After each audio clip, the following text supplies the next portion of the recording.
Hello beautiful girls. आज मैंने blue haven की ब्राइडल मेकअप किट मंगाई है जो मुझे फ़्लिपकार्ट से सिर्फ 360 या 370 रुपये में मिली है।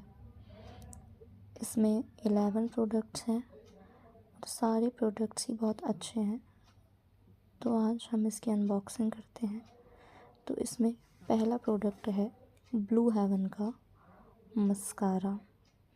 मस्कारा काफ़ी अच्छा है, काफ़ी अच्छी वॉल्यूम देता है आईब्रोज़ को। दूसरा है ये compact powder. Third one is sindoor and this is blue heaven eyebrow pencil and this is lipstick. Maroon shade है इसका, बहुत अच्छी लिपस्टिक है। काजल,